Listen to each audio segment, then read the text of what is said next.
सबैलाई प्रभु यीशु ख्रीष्टको नाममा हामी मौलपिसका परिवारबाट एकमुष्ट जयमसी टक्राउँछौँ। 2020 को 9 महिनाको 7औं दिनमा पनि परमेश्वरले हामीलाई यो दिन देख्ने अनुग्रह गर्नुभयो अनि आज पनि हामी तपाईको बिचमा उपस्थित निश्चय नै भइसकेका छौँ। आशा छ यो जिउँदो पानी पठानबाट तपाईले आशिष पाइसक्नु भएको छ, पाउनुहुनेछ अनि भविष्यमा पनि यस्तै आशिष तपाईँ पाउँदै जानुहुनेछ, हामी यो आशा छ है। अनि हामीको हातमा भएको जिउँदो पानी पूर्णाङ्क 35 अङ्क 3 लिएर हामी उपस्थित छौँ। यो हाम्रो दोस्रो दिन हो। अब सायद भोलि अन्तिम दिन हुनसक्छ हाम्रो लागि यो अङ्क लिएर है। अनि जसरी तपाईँले यो जिउँदो पानी मार्फत आशिष पाइरहनु भएको छ यो सञ्जालद्वारा, अनि यो आशिष चाहिँ तपाईँहरूमा मात्र सीमित नभएर यो आशिष चाहिँ तपाईँले अरूलाई पनि बगाउँदै बगाउँदै बगाउँदै बगाउँदै लगिदिनुहोस् भन्ने हामीको एउटा प्रार्थना छ, ताकि यो जिउँदो पानीले चाहिँ अहिलेको पुस्ताले मात्रै होइन आउँदो भावी पुस्ताले पनि यो जिउँदो पानीद्वारा आशिष पाउन सकुन्। अनि यो जिउँदो पानी किन जन्मियो, जिउँदो पानी जन्मिनुको उद्देश्य के थियो भन्ने कुरा हाम्रो आउँदो पुस्ताहरूले पनि जान्न सकुन्, ताकि हामीको मण्डलीको इतिहास के रहेछन् अनि हामी मण्डलीमा कस्तो कस्तो व्यक्तिले योगदान गर्नुभएको थियो, कस्तो कस्तो खालको प्रार्थनाको युद्ध सुसमाचारको युद्धहरू थियो भन्ने कुरा आउँदो पुस्ताहरूले पनि जान्न सकुन्। यसर्थ यो कुरा यसरी भन्दा भन्दै भए तापनि तपाईँ जतिजना अनलाइन मार्फत सुनिरहनु भएको छ, तपाईँले यो फेसबुक लिङ्क प्रत्येक व्हाट्सएप ग्रुपमा तपाईँले सेयर गरिदिनुहोस्। प्रत्येक व्यक्तिगत प्रकारले पनि यो उहाँको घर घरमा, उहाँको मोबाइलमा पुग्न सक्नु, उहाँको काखमै यो पुग्न सक्नु, उनीहरू घरैमा बसी बसी भए तापनि यो जिउँदो पानी उनीहरूले यो वचन गरेको कुराहरू उनीहरूले हेर्न सकुन्, सुन्न सकुन्। अर्को कुरा भन्नु लागिरहेको छु, तपाईँ जतिजना यसमा जोडिनु भएको छ अनि जोडिनु हुनेछ अनि यो कुरा तपाईँले अरूलाई पनि बताइदिनुहोस्। जतिजनाले अहिले यो हाम्रो सारा संसार महामारीको चपेटमा परेको कारणले गर्दाखेरि हामीले छापाखानामा गएर भने जस्तो यसलाई यसरी छापेर तपाईँको हातमा पुर्याउन हामी सक्षम हुन सकेनौँ, असमर्थ भयौँ है। यसर्थ अनलाइन मार्फत तपाईँले आफ्नो घरैमा बसी बसिकन तपाईँले पढ्नु सक्नुहुनेछ, हेर्नु सक्नुहुनेछ। त्यसको लागि हामी आखिरीमा तपाईँलाई एउटा फोन नम्बर हामी तपाईँलाई छोड्नेछौँ। त्यो फोन नम्बरमा तपाईँले सम्पर्क गर्नुभयो भने कसरी अनलाइनमा तपाईँले सब्सक्राइब गर्ने हो अनि कसरी त्यहाँनिर पढ्ने हो है। त्यस तपाईँले पिडिएफमा पढ्नु भए पनि हुन्छ, तपाईँले वर्डमा पढ्नु भए पनि हुन्छ। यसर्थ तपाईँले जतिले देश विदेशमा हुनुहुन्छ, घर परिवारदेखि मण्डलीदेखि टाढो गएर एक्लै अवस्थामा हुनुहुन्छ, जिउँदो पानीको तृष्णा लागिरहेको छ, मनभरि उत्सुकता होला तपाईँको किन हामीले जिउँदो पानी पाएको छैनौँ, खोइ त जिउँदो पानी 79 इस्यु अनि यो के अरे 80 अङ्कहरू त खोइ त भने तपाईँको मनमा छ भने अनलाइन सब्सक्राइब गर्नुहोस्। तपाईँले घरैमा बसी बसिकन पढ्नु सक्नुहुनेछ। यसर्थ यो बोलिरहने मान्छे मात्र होइन, यो बोलिरहने मान्छेको अगाडि थुप्रै यहाँ सहकर्मीहरू हुनुहुन्छ, दिदीहरू, भाइहरू, दाजुहरू हुनुहुन्छ है, जसले विभिन्न प्रकारले हामीले सहयोग पुर्याइरहनु भएको छ। अनि अङ्क 3 पूर्णाङ्कमा भएका भित्र रचनाहरू के कसो छन् भन्ने कुरा अब तपाईँहरूलाई आएर सर्वप्रथम भाइ रुबेन तामाङले तपाईँहरूलाई उहाँको लेख है वाचन गरेर तपाईँहरूको अगाडि प्रस्तुत गर्नुहुनेवाला छ। हवस् त, जय मसीह।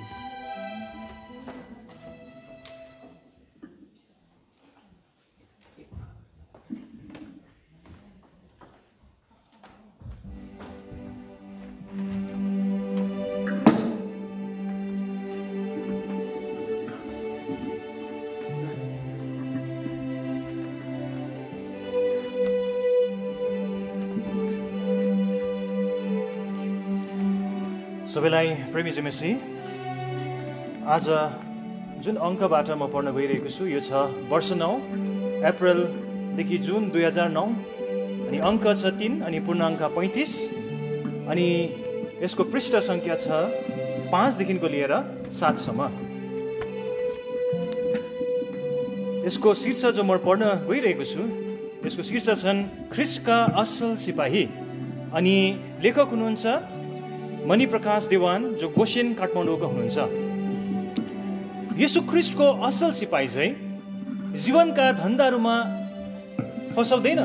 दोस्रो तिमोथी 2:3 अनि 4 पद।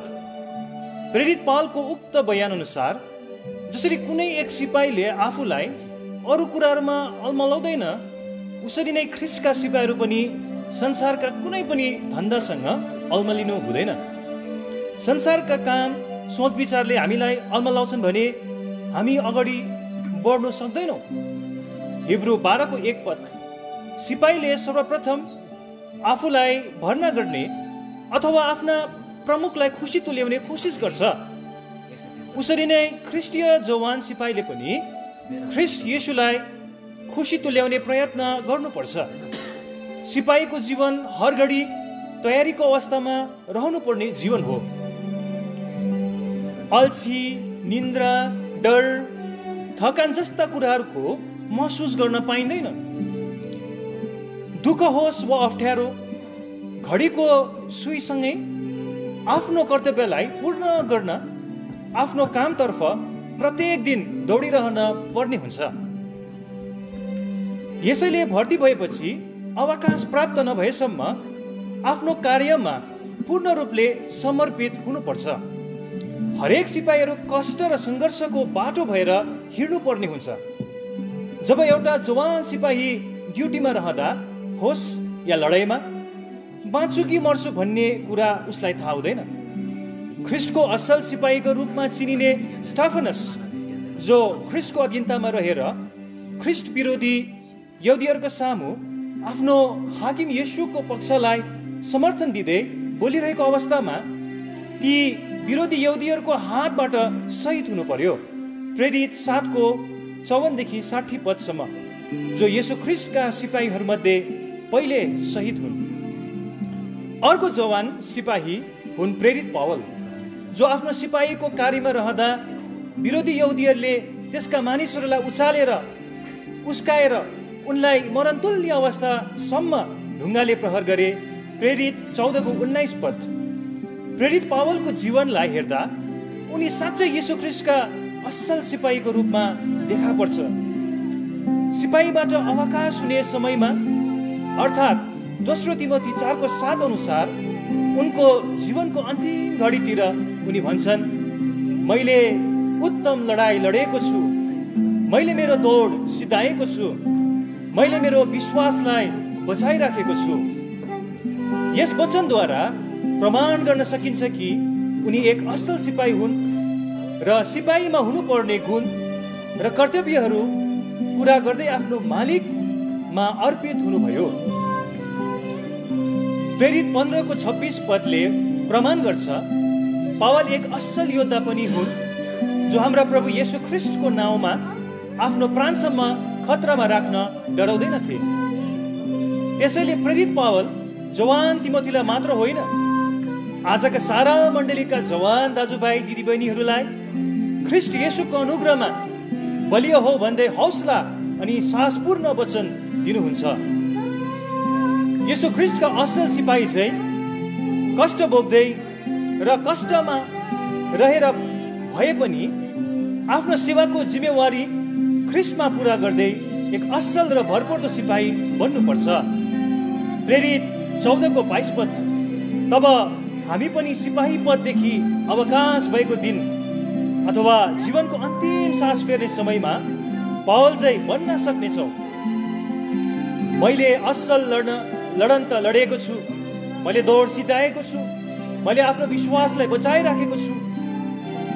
हामी जवानहरूसँग भएको बल, शक्ति र बुद्धिलाई यस संसारको व्यर्थको कुराहरूमा प्रयोग नगरौँ, परमेश्वरको राज्यको उन्नतिको निम्ति सदुपयोग गरौँ।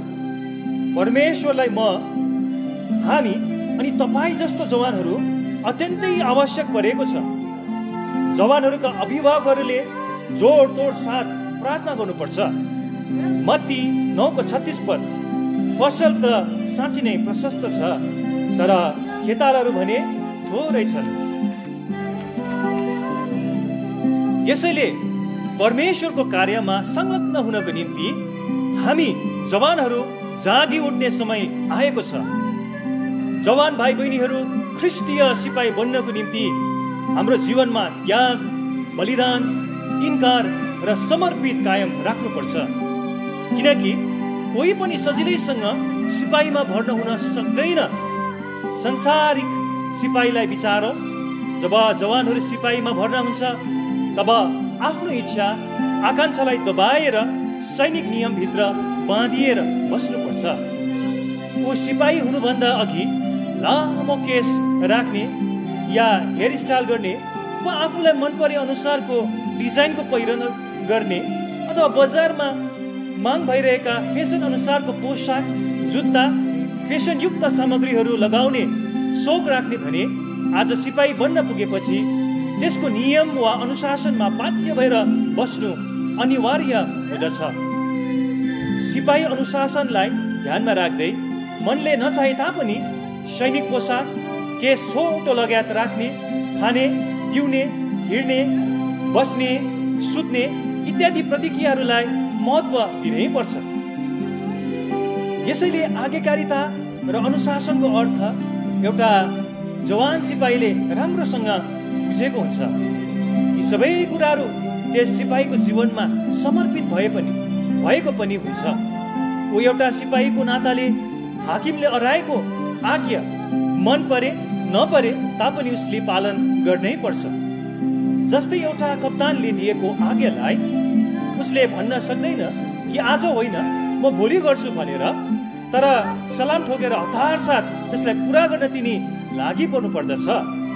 किनकि सेनामा पद, अधिकार या अख्तियारको ठुलो भूमिका हुँदछ। त्यस सिपाहीको उर्दीको कारण अधिकार बनिरहेको अधिकारीको अघि समर्पित हुनै पर्छ। यसरी नै ख्रिस्टीय जवान भाइ बहिनी, तपाईँहरूले पनि जुन दिन नयाँ जन्म पाउनुभयो त्यसै दिनदेखि तपाईँहरू प्रभु येशूको सेनामा भर्ना हुनुभएको छ। ख्रिस्ट तपाईँको शरीरमा जोडिनु भएपछि तपाईँ एउटा सिपाहीमा परिणत हुनुभएको छ। यसले गर्दा हाम्रो जीवनको अन्तसम्म सिपाही भएर आफ्नो कार्यलाई निरन्तरतासित पुरा गर्ने कोसिस गरौँ। जवानी अवस्थामा शरीरको अभिलाषा, आँखाको अभिलाषा र जीविकाको घमण्ड हुन्छ। आज संसारमा युवा युवतीहरूको प्रतिस्पर्धात्मक खेल भइरहेको छ। यसर्थ अधिकांश युवा युवतीहरू संसारको मागतिर अघि बढिरहेको छ। आफ्नो इज्जत, आफ्नो अस्तित्व र आफ्नो परिचयलाई एउटा लज्जास्पदमा परिवर्तन गरेर क्षणिक आनन्द, मोजमजामा हराइरहेका छन्। संसार केवल युवक युवतीहरूका निम्ति रङ्गमञ्च बनिरहेको छ। यो रङ्गमञ्चमा हाम्रा जवानहरूलाई अभिनय गर्न लगाएर शैतानले मनोरञ्जन लिइरहेको छ। आजको युवा युवतीहरूमा सिङ्गो पृथ्वीलाई सततामा परिवर्तन गर्न सक्ने बल, बुद्धि र तागत छ। तर शैतानले युवा युवतीको नजरमा यो संसारलाई रोमाञ्चकारी बनाएर अनेकारीका चरम सीमामा पुर्याइदिएको छ। हामी आदम र हवाको अनेकारितालाई विचार्न सक्छौँ। कसरी शैतानले त्यस रुखको फललाई हेर्नमा असल र रहरलाग्दो बनाएर हवालाई आकर्षित बनाए, मनमा लोभ लालच उत्पन्न गराइदियो। उत्पत्ति 3:6। हवाको लालचको कारण आदम समेत फसेर त्यस फलप्रति आकर्षित हुन पुग्यो। यसरी आदम हवा परमेश्वरको विरोधमा हिँड्नु पुग्यो र आफ्नो जीवनभरि नै दुःख साथ जिउनु पर्ने श्राप पायो। तर यो दुःखद आदम हवाले मात्र होइन, आज तपाईँ र म लगायत सम्पूर्ण संसारका मानिसले नै पायो। आज यो संसारमा हामी देख्न पाउँछौँ मानिसहरू निधारबाट पसिना बगाएर कमाइ गर्न नचाहेको हुँदा चोरी, डकैती, लुटाहा, ठगाहा, वेश्यागमन र ड्रग्स धन्दाहरूमा कार्यरत बनी अघि बढिरहेछन्। शैतानको प्रमुख उद्देश्य नै संसारका मानिसलाई चरित्रहीन बनाएर परमेश्वरको विरुद्ध भिडाउनु हो। यसैले आज यो युगमा हाम्रा जवानहरूलाई शैतानले आफ्नो सुरक्षाको साधन बनाएर परमेश्वरको कार्यलाई भङ्ग गरिरहेको छ। 2 कोरिन्थी 2:11 अनुसार, हे जवान सिपाही हो, हामी शैतानको रूपरेखा, हात हतियार, त्यसको व्यवहार र स्वभाव सम्बन्धमा अनजान रह्यो भने हामीबाट त्यसले फाइदा उठाउनेछ। हाम्रो प्रत्यक्ष सामना गर्ने शक्ति शैतानसँग नभएकोले हाम्रो अज्ञानताको प्रयोग गर्छ। हामी परमेश्वरको जवान सिपाहीहरू हौ भन्ने कुरा उसलाई थाहा छ। त्यसैले यो झुट र छलको भेषमा हामी कहाँ आउँछ। यसकारण आफूलाई परमेश्वरको अधीनमा राख, शैतानको विरोध गर र त्यो तिमीहरूबाट भाग्नेछ। याकोब 4:7। दोस्रो राजा 5:20-25 पदमा गेजीलाई पैसाको लोभमा पारेर परमेश्वरको दृष्टिमा झुट बोल्न लगायो, जसको प्रतिफल गेजी झट्टै गइहाल्यो। गेजी चाहिँ पैसाको लोभमा परेर कुसङ्गीतिलाई अँगाल्दै परमेश्वरको दृष्टिमा कतै झुट त बोलिरहेका छैन। हितोपदेश 21:6 पद, झुट बोलेर धन कमाउने व्यर्थमा मृत्युको पासोमा पर्छ। सिम्सोनलाई हामी राम्ररी चिन्दछौँ, जसलाई जन्मको दिनदेखि नै परमेश्वरको निम्ति अलग गरिएको व्यक्ति थियो। न्यायकर्ता 13:5 पद, सिम्सोनलाई सिपाहीमा बोलावट भई फलिस्तीहरूसँग युद्ध गरी इजरायलीहरूलाई छुटाउन थियो, तर एउटा स्त्रीसँग प्रेममा फसेर आफ्नो बोलावटलाई तुच्छ बनायो। याद गर्नुहोस्, ख्रिस्टका असल सिपाहीहरू हो। तपाईँहरूको जवानीपनलाई पनि शैतानले दाग लाउने कोसिस त गरिरहेको छैन। प्रिय जवान भाइ बहिनीहरू, दलिला चाहिँ संसारका सुन्दर सुन्दरीलाई शैतानले तपाईँहरूको आँखा वरिपरि नचाइरहेका त छैन। हामी जवानहरूलाई नष्ट गर्ने युक्ति शैतानसँग धेरै छ। ख्रिस्टको असल सिपाहीको हैसियतमा हामीहरू सज्जन, नियन्त्रित, सचेत र विश्वासमा हिँड्नुपर्छ। सिपाहीले गरेको तालिम उसको आफ्नोमा होइन र धेरैको निम्ति फाइदाको लागि हुन्छ। यसरी नै उहाँको सिपाहीको नाताले तपाईँको बोलावट अरूको निम्ति हुँदछ। सिपाही जीवन वास्तवमा एउटा आक्रामक शैलीको हुनु अनिवार्य छ र तपाईँहरूको शैतानको बन्दीमा परेकोहरूलाई छुटकारा दिन सक्नुपर्छ।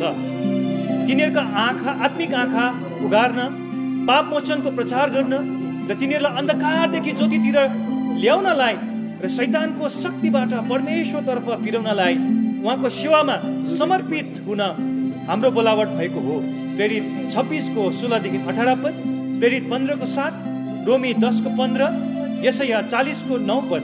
प्रभु येशूको आगमन नभएसम्म उहाँको राज्य र कार्यलाई हामीले कायम राख्नुपर्छ। म तिमीहरूमा बास गर्नेछु र तिमीहरूका बीचमा हिँडुल गर्नेछु। म तिमीहरूका परमेश्वर हुनेछु र तिमीहरू मेरा प्रजा हुनेछौ। दोस्रो कोरिन्थी 6:16 पद, जवान सिपाहीहरू हो। दुश्मन हाम्रो वरिपरि छाउनी हालेर बसेका हुन्छन्। तिनीहरूले कुनै पनि समय हामीलाई आक्रमण गरी उहाँको राज्य अनि उहाँको प्रजाहरूलाई हस्तक्षेप गर्न सक्छ। जसरी पहिलो सामुएल 4:10 अनि 11 पदमा इजरायलीहरूको यो ठुलो हार परमेश्वरका सिपाहीहरू होप्नी र फिनहासको अनैतिकताको कारण थियो।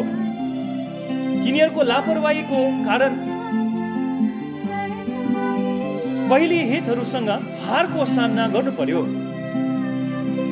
परमेश्वरको करारको सन्दुकलाई शत्रुहरूको हातबाट बचाएर राख्न सकेन।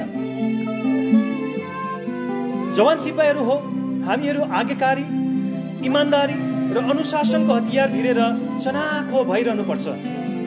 परमेश्वरको अभिषिक्त जन यारोबाम, जसलाई परमेश्वरको विरोध गर्ने दुष्टहरूको विरोधमा बोल्नलाई नियुक्त गर्नुभएको थियो, तर तिनी एउटा वृद्ध अगमवक्ताको झुट कुरालाई विश्वास गरी आफ्नो मालिक हाम्रो महाराजाको हुकुमलाई तुच्छ ठान्नु लाग्यो। यदि हामी अनैतिकता र अनुशासनहीन भएर हिँडिरहन्छौँ भने पापले हामीलाई कहिल्यै छोड्दैन र अन्त्यमा हाम्रो जीवनमा ठुलो सर्वनाश आउँछ।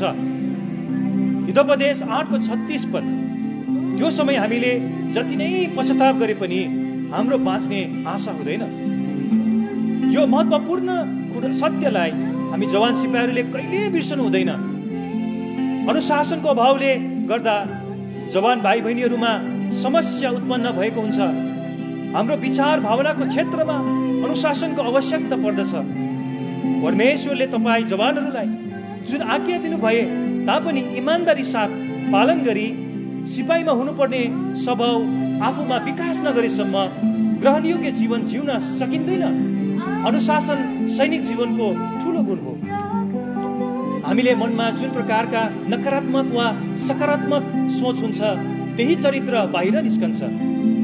शैतानको प्राथमिक लक्ष्य नै तपाईको मन हो र यसले तपाईलाई उसको विचारमाथि ध्यान लगाउन सके र उसको सल्लाह अनुसार स्वीकार गराउन सके तपाईको मनलाई नियन्त्रणमा लिन्छ। यसकारण ख्रीष्टको मनलाई धारण गरेर उहाँको विचारहरू सोच्न आफ्नो मनलाई अनुशासनमा राख्नुपर्छ। असल सिपाहीको उत्तम चरित्र स्वभावलाई आफ्नो दैनिक जीवनमा काम गरिदिनुहोस्। यसो गर्दा परमेश्वरले तपाईलाई उहाँले बनाउनु चाहनु भएको मानिस जस्तो बन्नुहुनेछ।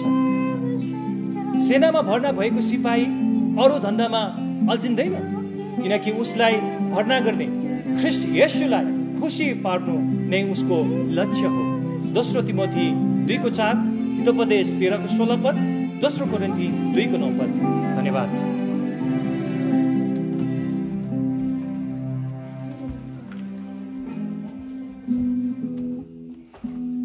सबैलाई जय मसीह। जिउँदो पानी पुराङ्क 35 पृष्ठ सङ्ख्या 20 मा लिखित उद्धरण यहाँहरूको समक्ष पठन गर्न लागिरहेको छु र यसको शीर्षक रहेको छ बिस्तारै गरौँ अनि जियौँ र यसलाई लेख्नुहुन्छ डेभिड एमसी क्रासलर। हामीले धेरै जसो कुराहरू नयाँ वर्षमा गर्नुपर्ने निश्चय गरेकोले हाम्रो जीवनको वेग घटाउनुको साटोमा हामीलाई अझ वेगसाथ जिउन सिकाउँछ। आफूले धेरै पाउने चाहनाले आफूले यी दिनहरूमा धेरै कामहरू गर्न खोज्छौँ। यसैले हामीले हतारमा खाना पनि खान्छौँ, हतारमै गाडी चलाउँछौँ अनि सोध्छौँ कि जिउनुको हर्षहरू किन हामीबाट भागेर जाँदैछन् भनेर। कोरोल अडेल जसले एउटा व्यापारिक सुझाव सम्बन्धी लेख लेख्नुहुन्छ, उहाँ भन्नुहुन्छ कि धैर्य साथ काम गर्नाले हाम्रो काममा साथै घरमा पनि राम्रो प्रभाव पार्छ। उनी विश्वास गर्छिन् कि हतार साथ गर्नाले हाम्रो निर्णय गर्ने क्षमतालाई थमिल्याउँछ, साथै महत्त्वपूर्ण कुराहरू अनि विशेष व्यक्तिलाई हामी नजरअन्दाज गरी पठाउँछौँ। केरोलले सबैलाई धैर्य साथ काम गर्ने प्रोत्साहन दिन्छन् अनि यस्तो परिवर्तनपूर्ण सुझाव दिन्छन् कि हामीले ट्राफिकको रातो लाइट पनि स्वागत गर्नुपर्छ अनि त्यो समय प्रार्थना अनि मननमा बिताउनुपर्छ। भजन 1 अध्यायमा कतै पनि अत्तालिएर गरिएको कुराको छनक दिएको छैन। त्यहाँ यस्तो व्यक्तिको विषयमा वर्णन गरिएको छ जसले परमेश्वरको आशिषको आनन्द उठाइरहेको छ। आत्मिक कुरालाई वास्तै नराख्ने मानिस जस्तो सोच्नु र व्यवहार देखाउनु भन्दा उसको आनन्द चाहिँ परमेश्वरको व्यवस्थामा छ अनि दिनरात तिनले त्यसमा ध्यान दिन्छ। भजन सङ्ग्रह 1:2। यसैयाले लेख्नुभयो, जसको मन तपाईँमा अडिएको छ उसलाई तपाईँले पुरा शान्तिमा राख्नुहुन्छ, किनभने उसले तपाईँमा भरोसा राख्छ। यसैया 26:3। याद गर्नुहोस्, यदि तपाईँले केही कुराको लागि पर्खनु पर्यो भने के यो हाम्रो निम्ति धैर्य धारण गरी जिउने समय होइन र? धन्यवाद।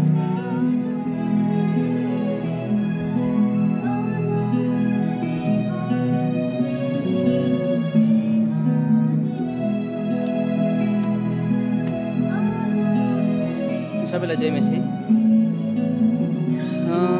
जिउँदो पानी पूर्णाङ्क 35 को हामी अग्लो खण्ड पढ्न गइरहेछौँ अनि यसको शीर्षक छ गुड फ्राइडे, निष्कलङ्क बलिदानको सामर्थ।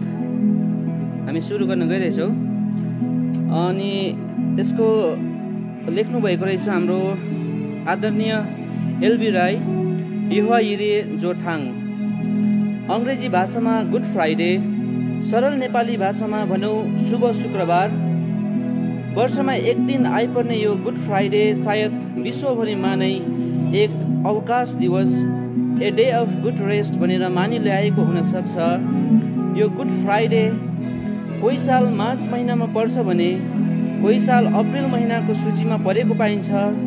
भन्नुमा अत्युक्ति नहोला, मानिसहरूले अथवा विशेष मसीह समाजले यो दिनलाई एउटा मामुली चाड अथवा पर्व झै पनि मानिलिएका अनि अरू कुलहरूले पनि यो दिनमा छुट्टी मनाएका हुन्छन्।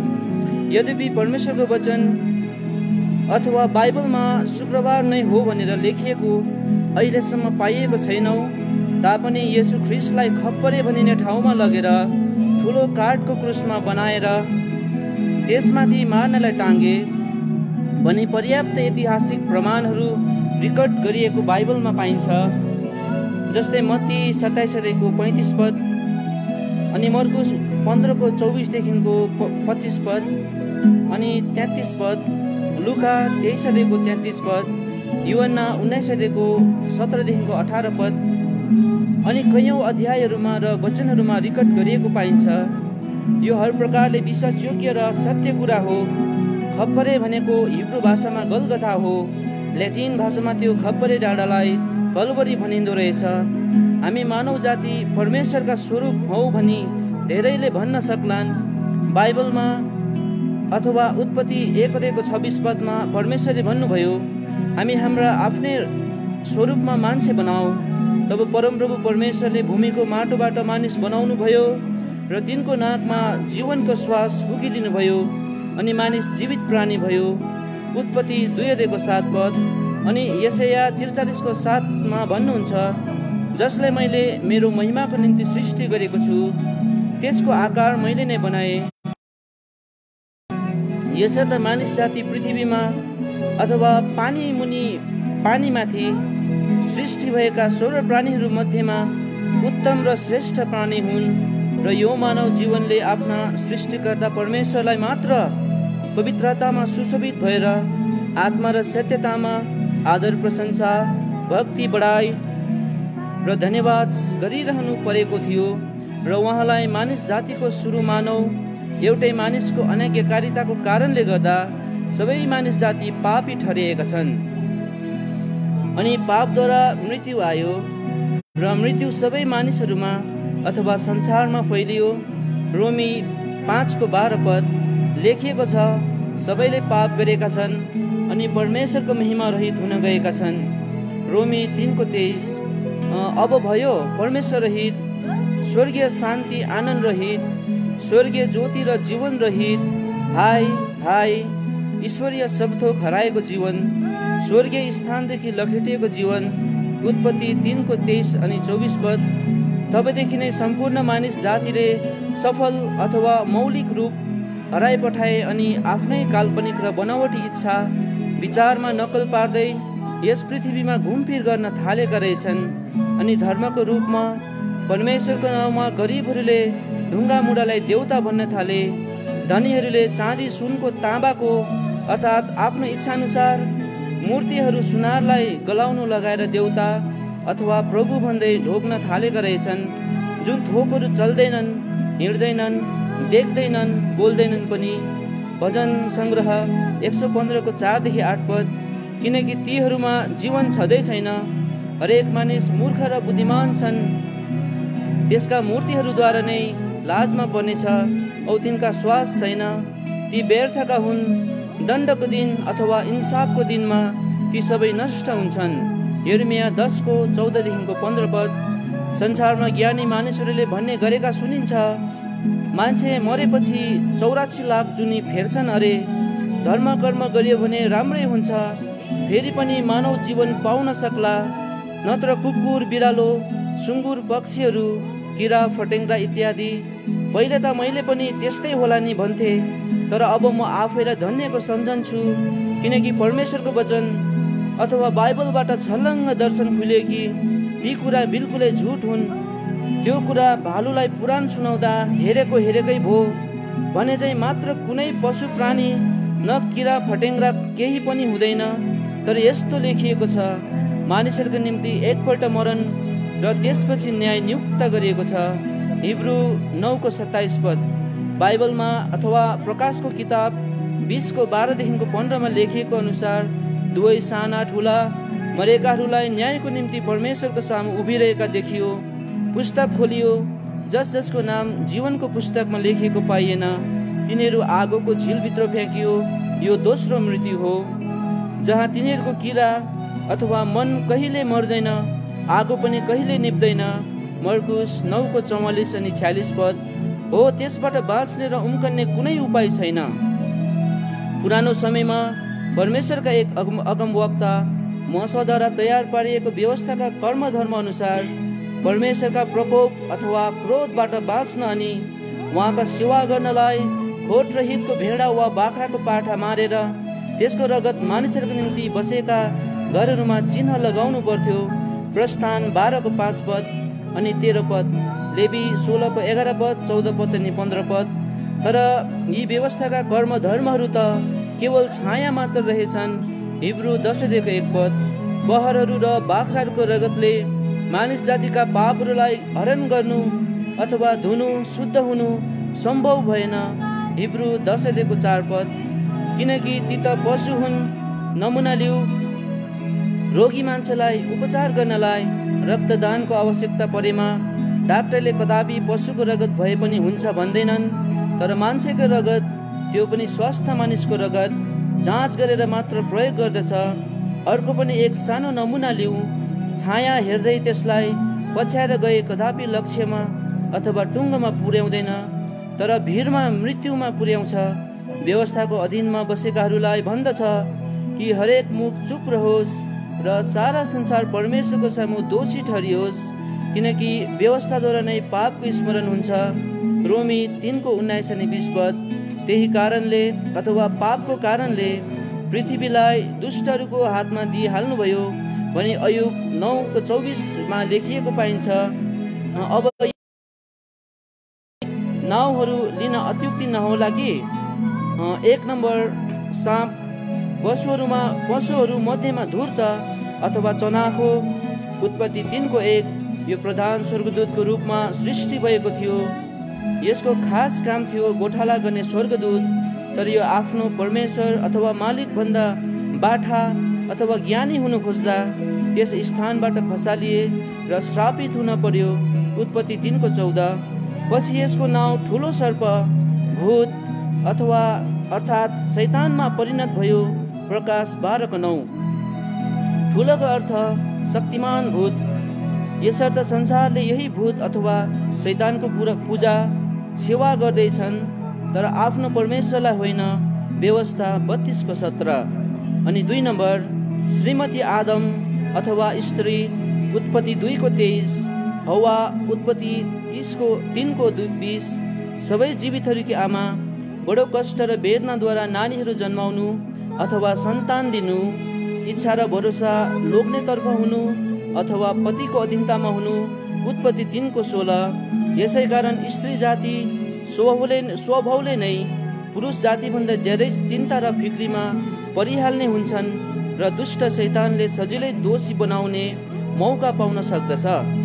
यस सम्बन्धित नमुनाहरू अथवा बाइबलमा उत्पत्ति 16:19 अध्यायहरूमा रेकर्ड गरिएको खुद पाइन्छ। त्यसै कारणले हुनसक्छ परमप्रभु परमेश्वरले भन्नुहुन्छ, ए बेस्या, परमप्रभुको वचन सुन। इजिकेल 19:35 पद। अनि 3 नम्बर श्रीमान आदम अथवा सुरुको पुरुष। उत्पत्ति 1:26, 2:7 अनि 8 पद। त्यसपछि आदमलाई उहाँले अर्थात् परमेश्वरले भन्नुभयो, तैले तेरी स्वास्नीको कुरा सुनिस्, तैले मलाई त्यो रुखको फल नखानु है भनी मनाही गरेको थोक खाइस् अथवा आज्ञा पालन गरिनस्। यसैले भूमि तेरो कारणले श्रापित भएको छ। तेरो जीवनभरि दुःखसँग त्यसको उब्जनी खानेछस्। माटोमा नफर्किन्जेल तेरो निधारको पसिनाले कमाएको भोजन तैले खानेछस्।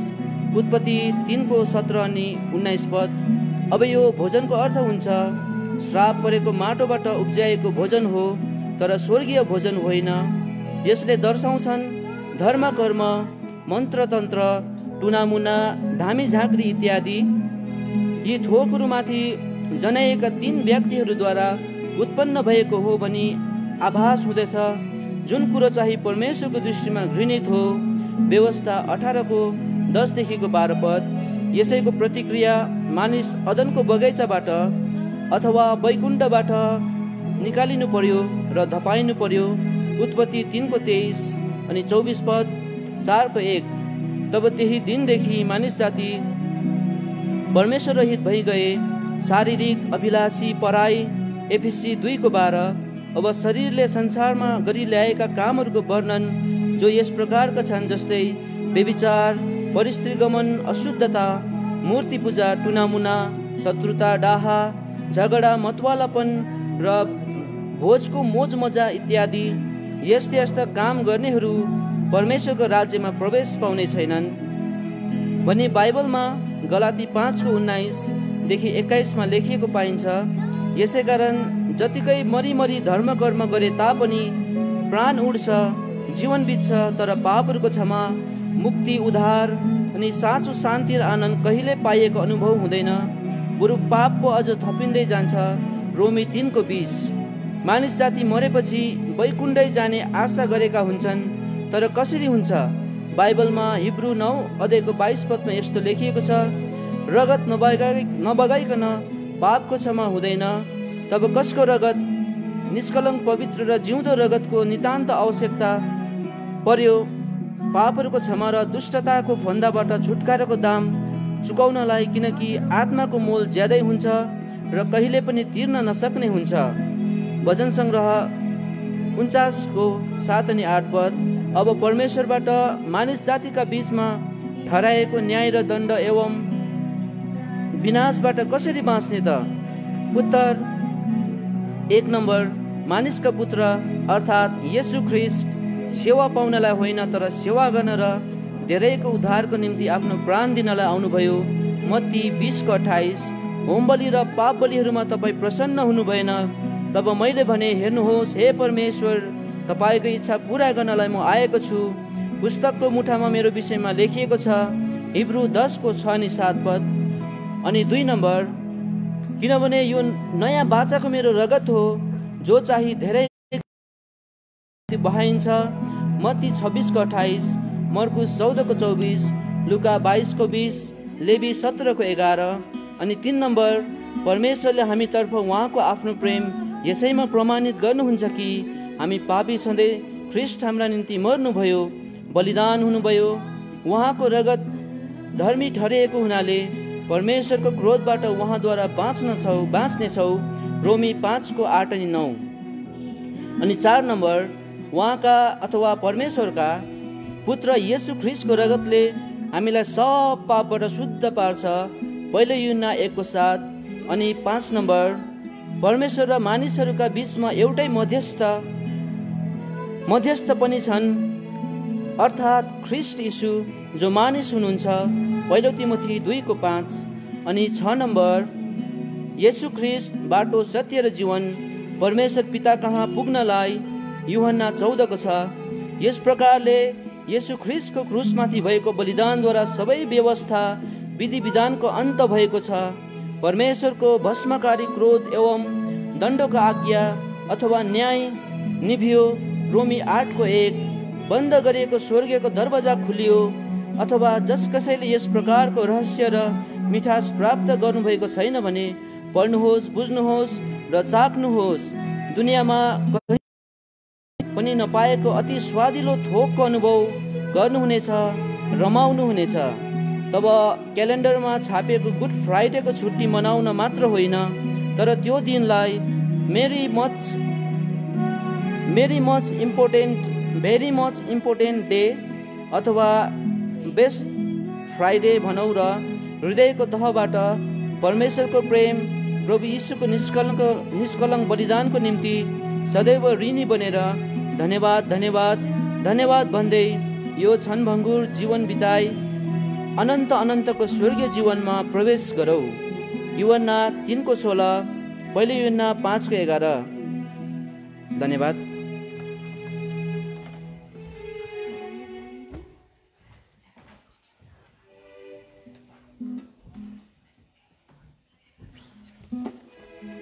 सबैलाई जय मसीह।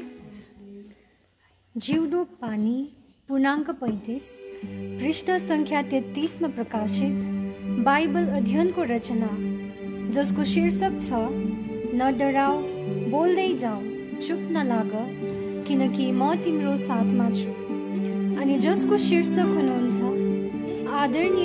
लेखक हुनुहुन्छ आदरणीय कैलाश छेत्री, बेरेका गान्तोकबाट।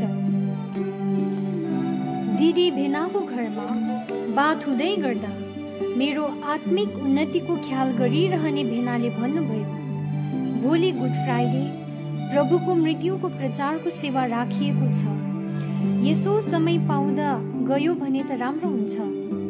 त्यति नै बेला फोन आउँछ, जय मसीह भाइ, हामी भोलिदेखि 3 दिनको प्रचार सेवामा कागे जाँदैछौँ। भाइ जानुपर्छ है, तर निकै हिँड्नुपर्छ। मैले पनि केही नसोची हुन्छ भनिदिएँ। यो सुनेपछि भेनाले खुसी हुँदै भन्नुभयो, अब आराम गर, बिहान छिट्टै उठेर हिँड्नुपर्छ। सिङतामदेखि घर आएर सरसामान लिएर जानुपर्ने थियो। प्रार्थना गरे अनि कागे जाने कुरामा खुसी साथ आराम गरिरहेको थिएँ। प्रभुको इच्छा पनि बुझ्नुपर्ने यो मेरो आफ्नै इच्छा मात्रै हुँदैछ। बिहान चाँडै उठे, तर अझै 2 मन नै भइरहेको थियो। उठेर प्रार्थनामा बसे र पाठ खोलेर पढ्दै थिए। प्रभु आफ्नो वचनबाट मसँग बोल्नुभयो, यदि कसैले भन्छ म विश्वास गर्छु तर काम चाहिँ गर्दैन भने उसलाई के लाभ? के यस्तो विश्वासले उसको उद्धार हुन सक्ला? याकूब 2:14। यो वचनले मलाई निश्चय गराउनु भयो। हाम्रो यात्रा सुरु भयो। केही समयसम्म यात्रा गरे पश्चात गाडीको यात्रा सिद्धियो। त्यहाँ अघिबाटै दाजुभाइहरू हाम्रो प्रतीक्षामा पर्खिरहेका रहेछन्। प्रभुलाई त्यहाँसम्मको सफल यात्राको निम्ति धन्यवाद गरी पैदल यात्रा सुरु गर्नु।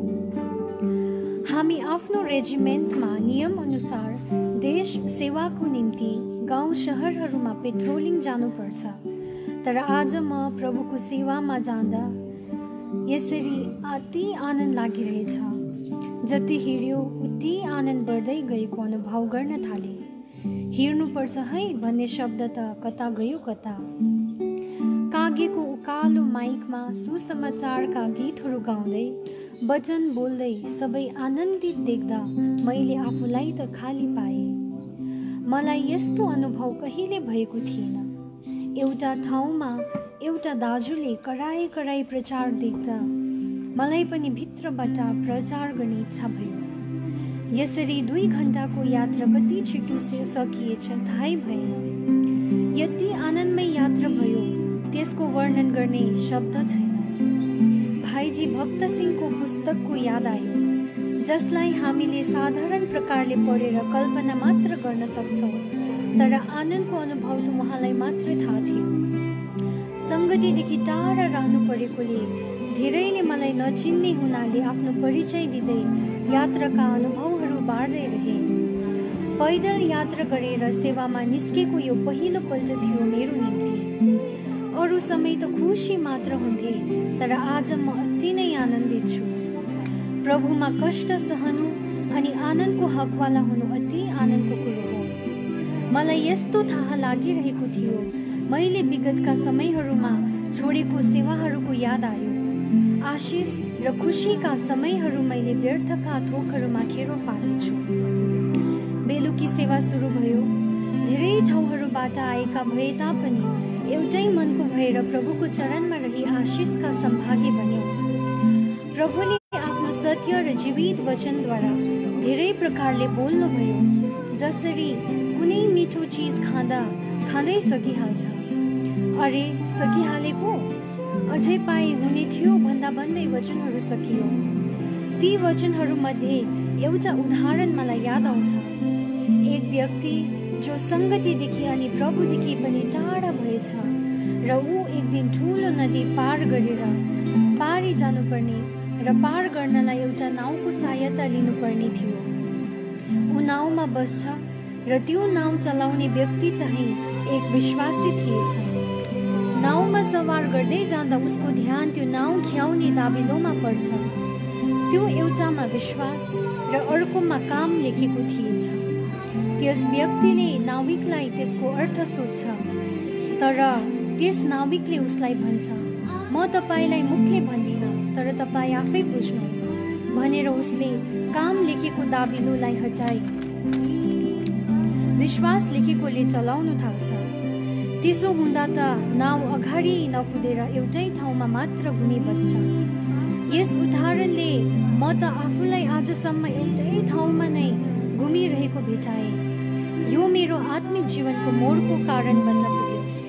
भोलिपल्ट बिहान पारिवारिक सेवामा प्रभुले आफ्नो दासबाट बोल्नु भएको वचन, जाग उठ अब समय नजिक आइपुग्यो ले मलाई नै उठ्नलाई आदेश गरेको जस्तो लाग्यो। यस सेवापछि 9:30 बजेतिर पेदोङको पाबोक भन्ने ठाउँतिर लाग्यो। हामी जवानहरू साथसाथै वृद्धहरू पनि हिँडेको देख्दा प्रभुको प्रेमको चिन्ह देखेर म अवाक बन्दै आफ्नो निर्णयलाई पक्का बनाउने मौका पाएँ। बाटै बाटो घर घर वचन प्रचार्दै ट्र्याक्स वितरण गर्दै प्राय मध्याहतिर हाम्रो गन्तव्य स्थानमा पुग्यौँ। त्यहाँ दिनको सेवा राखिएको थिएछ र एक प्रभुका दासबाट आफ्नो जीवन साक्षी सहित आत्मिक यात्रामा आइपर्ने अनेकौं उल्झन र समस्याहरू आइपर्छ। अनेकौं दुःख कष्ट सहनुपर्छ, नम्र र दीन बनी सबै थोक सहनुपर्छ भनी उहाँका अनुभवहरू प्रकाश पार्नुभयो। यो कुराहरूले पनि मलाई धेरै हौसला दिए, किनकि म एक फौजी भएकोले युनिटमा केवल संसारिक कुराहरू बाहेक अरू केही हुँदैन। जय मसीह र प्रभुको कुरा त सपनीमा मात्र, त्यो पनि कहिले कहिले। खाजा खाएपछि पेदोङ, अलगढा, कागे, पाबोक र कालिम्पोङका अनि अरू ठाउँका सन्तगणबाट विधवारी लिएर हामी केही भाइहरू चाहिँ रिनोकतिर जुइन्टियौँ। बाटो घाटो, घर आँगन प्रभुको मुक्तिको सन्देश छर्दै रिनोक बजार पुग्यौँ। त्यहाँका मानिसहरूले हामीलाई त्यहाँ देख्न साथ भन्न थाले, तपाईँहरू आउने रहेछ र पो पानी परेन भन्दै परमेश्वरको प्रशंसा गरेको सुन्यौँ। तिमीहरूको परिश्रम प्रभुमा व्यर्थ हुँदैन भन्ने उहाँको प्रतिज्ञा पूरा भएको थाहा गरे। यी समयमा अनुभव गरेका आशिषहरू विषयमा कसैलाई बताउ हुँदा मेरो युनिट फर्किने समय आइपुगेकोले भित्रबाट केही लेख्ने विचार आयो र प्रभुबाट पनि र वचनद्वारा पनि पक्का भयो। प्रार्थना सहित बेलुकीको पाठ पढ्दै गर्दा अयुब 19 अध्यायमा यसो लेखिएको पाए, भला होता कि मेरी बातें लिखी जाती। अयुब 19:23। वचन पाउँदा साह्रै खुसी लाग्यो। प्रभुले मेरो प्रार्थना सुन्नुभएछ र उहाँको इच्छा पनि यस विषयप्रति रहेछ भनी प्रार्थना र धन्यवाद साथ लेख्न सुरु गरे। अहिले मणिपुरमा मेरो युनिट रहेकोले प्रार्थना सहित कमजोर साथ प्रभुको सेवामा अघि बढिरहेछु। यो ठाउँ आत्मिक प्रकारले उजाड भूमि सरह छ। ठुल्ठुला चर्चहरू छ, क्रिस्चियनहरू त छन्, तिनीहरू एउटा प्लास्टिकको फुल झैँ मात्र छ। यस्तो मरुभूमि सरहको ठाउँमा प्रभुको साँचो काम हुनु त असम्भव नै छ, तर उहाँमा कुनै कुरा कठिन छैन।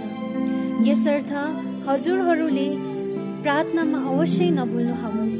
तपाईँहरूको प्रार्थनाको अभिलाषी छु। धन्यवाद।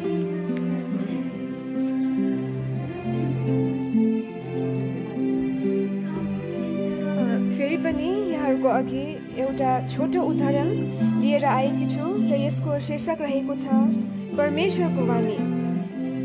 हामीलाई चोखो जीवन जिउनमा सहायता गर्नलाई परमेश्वरको न्यायले ईश्वरीय कानुनलाई सन्तुष्ट पार्नै पर्छ। हामीलाई नयाँ जीवन र उहाँको पुनरुत्थानको शक्ति खन्याउनलाई नै प्रभु येशू बौरेर उठ्नु भएको हो। यही जीवनको माध्यमद्वारा मात्र हामी उहाँको मधुर धीमा वाणी सुन्न सक्छौँ। यो साँच्चै दबिएको मधुर वाणी हो, यो मान्छेको बोली होइन। यसै कारण उहाँलाई पछ्याउँदै जाँदा अनुभवद्वारा मात्र उहाँको वाणीलाई खुट्याउन सक्छौ, चिन्न सक्छौ। धन्यवाद।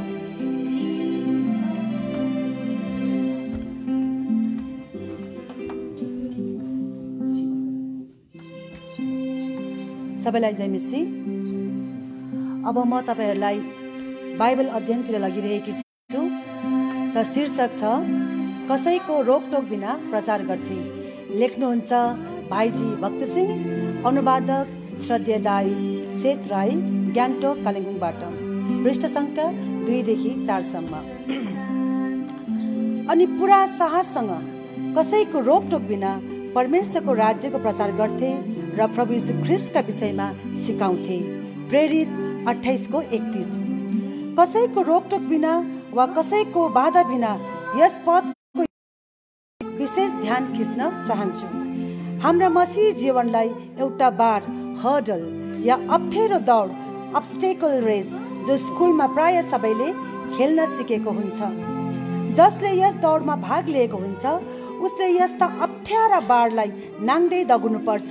अनि जो सबैभन्दा अघि अनि सबै बारहरूलाई नाग्न सक्छ उसैले पुरस्कारलाई जित्छ। यो बार एउटा भित्ता हुन सक्छ, टेबल, चौकी, छेक्ने माटोको भित्ता वा अरू कुनै बाधा हुन सक्छ जसमाथि उफ्रँदै दौडाउनु पर्छ। जसरी प्रेरितको पुस्तक 28 अध्यायद्वारा पढ्दा त्यहाँ 38वटा बारहरू, हर्डल्स देख्छौँ जसलाई हामीले नाग्नु पर्ने हुन्छ। पवित्र आत्माहरूलाई अनुभूत र सिद्ध रूपमा उहाँका सेवकहरूलाई विभिन्न ठाउँहरूमा ती अवरोधहरूमाथि विजय बन्नलाई कसैको रोकटोक बिना चलाउनुहुन्छ। पुरानो समयहरूमा परमेश्वरले आफ्ना अगमवक्ताहरूलाई तिनीहरूले निरन्तर उहाँमा भरोसा राखुन्, जसले पहाडहरू हटाउनुहुन्छ भनी देखाउनुहुन्थ्यो। यस प्रकारले तिनीहरूले आफ्ना विरोधीहरूलाई व्याकुल पार्दथे। जसरी यशाया 64:1-3, आकाश फटाएर तपाईँ ओर्लनु भए ता तपाईँको उपस्थितिमा पर्वतहरू डगमगाउने थिए। आगोले झाडी डढाए झै र पानी उमाले झै तपाईँका शत्रुहरूलाई आफ्नो नाउँ प्रकट गर्नलाई र जाति जातिहरू तपाईँको उपस्थितिमा कामुन् भनेर तपाईँ आउनु भए ता। जब तपाईँले भयङ्कर कामहरू गर्नुभयो जो हामीले चिताएका थिएनौँ, तब तपाईँ तल आउनुभयो र पर्वतहरू तपाईँको उपस्थितिमा डगमगाए। जबसम्म हामीलाई परमेश्वरको काममा उहाँको उपस्थितिको अनुभवमा सतेज हुन्छौँ तब देख्छौँ कि प्रत्येक पहाडहरू उहाँको अघि बग्लनेछ। अब हाम्रो उद्देश्य चाहिँ थोरै मात्रामा भए तापनि ती बाधाहरूलाई जो हाम्रो अगाडि राखिएको छ हेर्दै त्यसलाई कसरी नाङ्दै दगुरेर अनि ती पर्वतहरू उहाँको अनुग्रहमा बग्लदै झरेको देख्छौँ। अनि उहाँ माथि जाँदै गर्नुहुँदा तिनीहरू आकाशतिर एकजिट लगाएर हेरिरहेका थिए। तब हेर, 2जना सेतो वस्त्र लगाएका मानिसहरू तिनीहरूका बगालमा खडा भए। प्रेरित 1:10। यो तिनीहरूका निम्ति पहिलो बार हर्डल थिए जो तिनीहरूले नाग्नु थियो। प्रभु यीशु ख्रीष्ट स्वर्गमा उठाइलगे, उहाँ जानुभयो। ती थोरै चेलाहरू आशाविहीनै अवस्थामा स्वर्गतिर हेरिरहेका थिए। एकोहोरो तिनीहरू यरुशलेममा र सारा पृथ्वीभरि मेरा गवाही बन्नु भनी आज्ञा दिनुभएका थिए।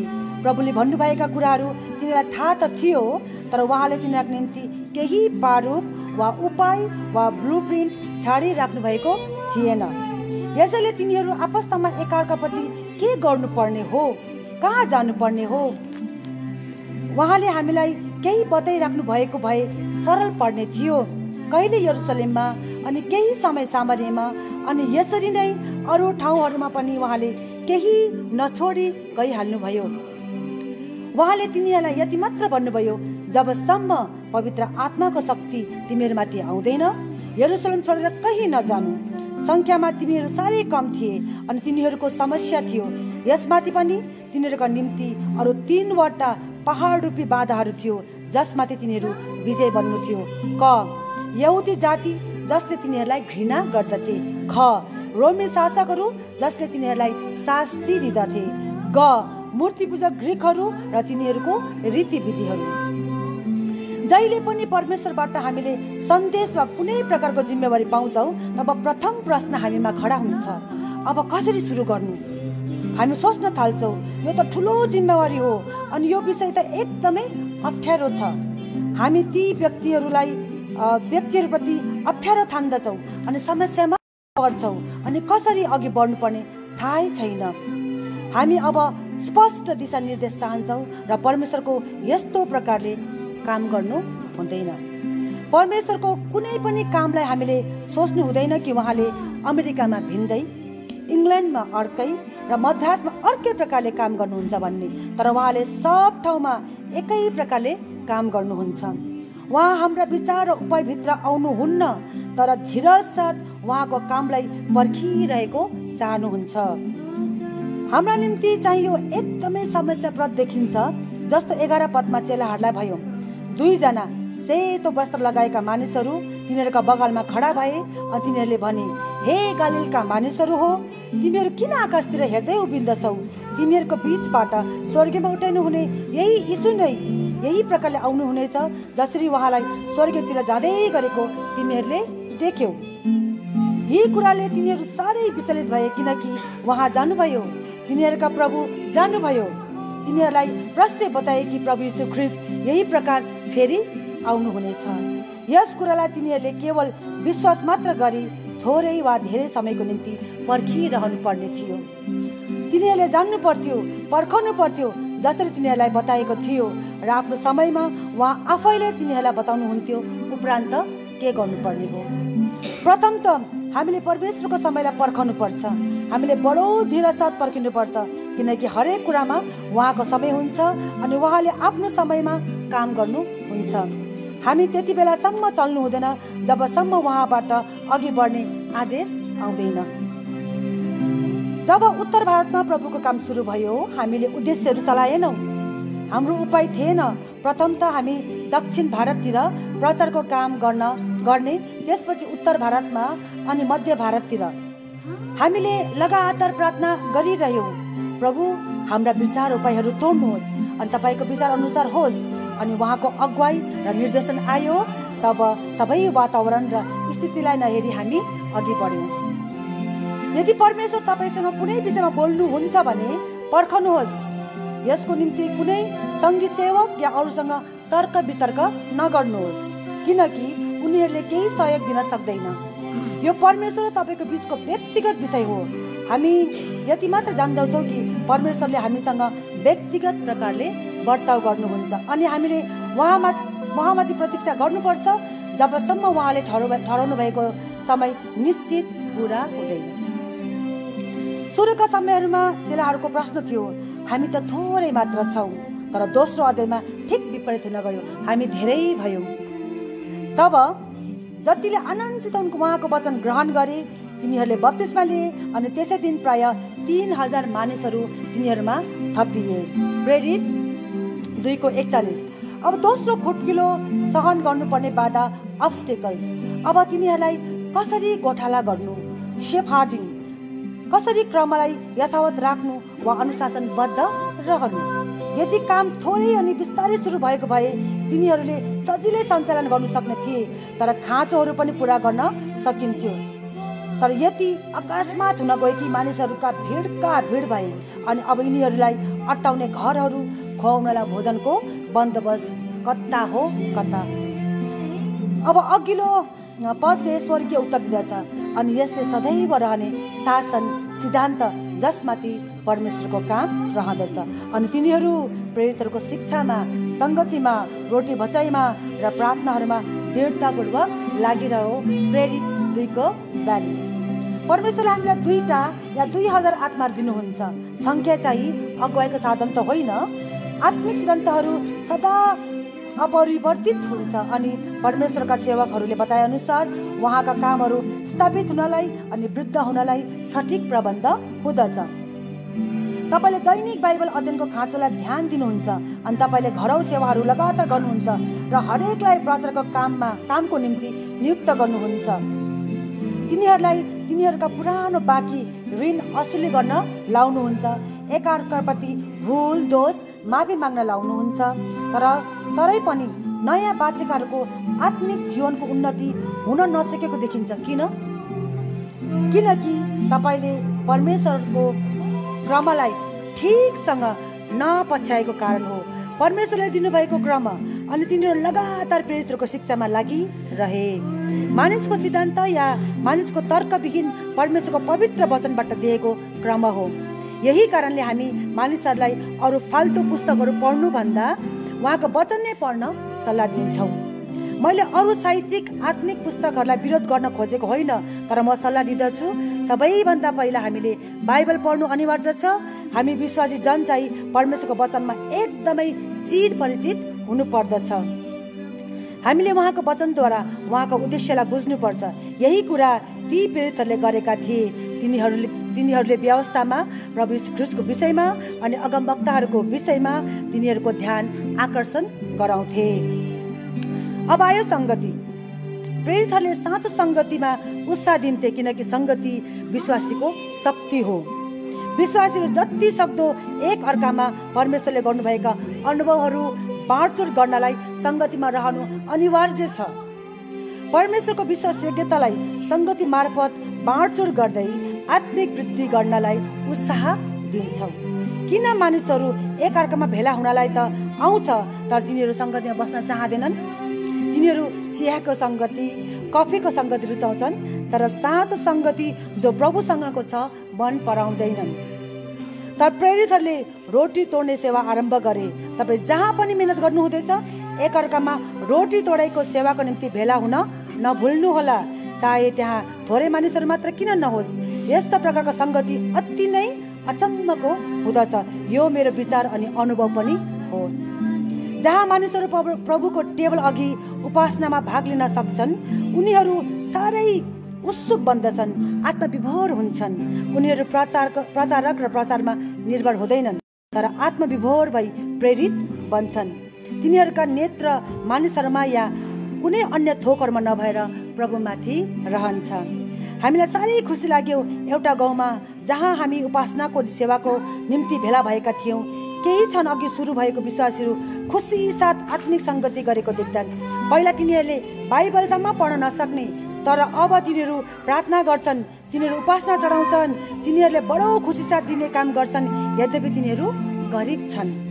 कहिले ठुल्ठुला प्रचारकहरूले दशांशको विषयमा दिएको प्रचार सुनेर पनि दिने काममा पछि पर्छन्, तर यिनीहरूले उहाँको उपासनाको रहस्यलाई बुझेपछि आफै आफ खुसी साथ परमेश्वरलाई दिन्छन्।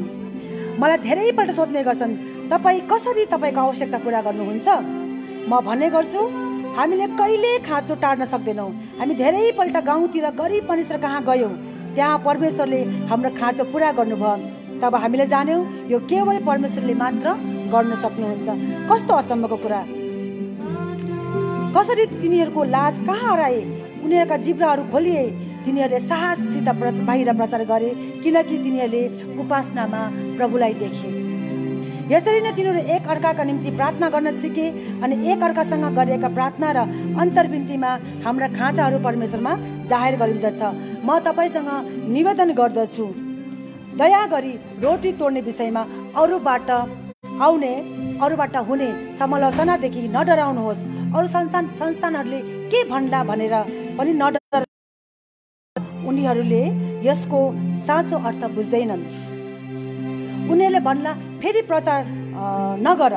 हामीलाई हाम्रो सेवा गर्नलाई कुनै किसिमको रुकावट छैन, न त कुनै कुराले, न त आराधनालय, न केही। परमेश्वरले खोल्नु भएको कसैले बन्द गर्न सक्दैन। हामी स्वर्गीय दर्शनप्रति विश्वासयोग्य रहनुपर्छ। त यसको कमर्स भाग अब हामीले जिउँदो पानीको अर्को अङ्क 36औं बङ्गालोमा तपाईँहरूले सुन्न सक्नुहुन्छ। धन्यवाद। जय मसीह।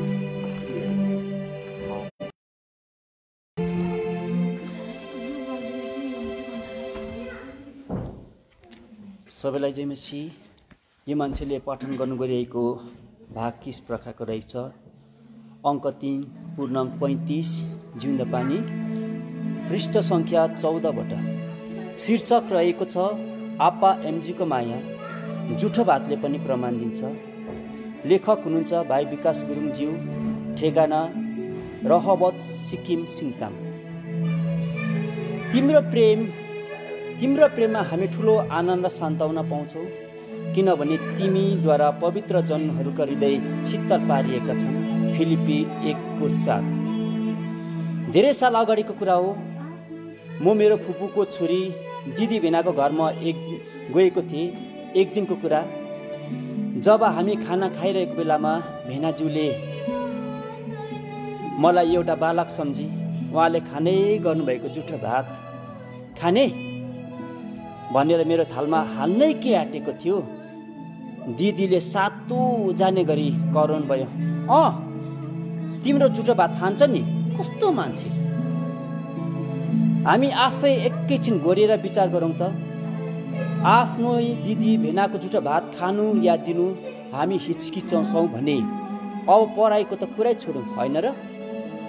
तर मलाई आज पनि 5 फेब्रुअरी 1993 रातको त्यो मेरो जुठो भातमा आपा एमजी प्रभुको सेवाको स्वदिलो मायाको सम्झना आलो आउँछ। घटना यस प्रकारको रहेको छ।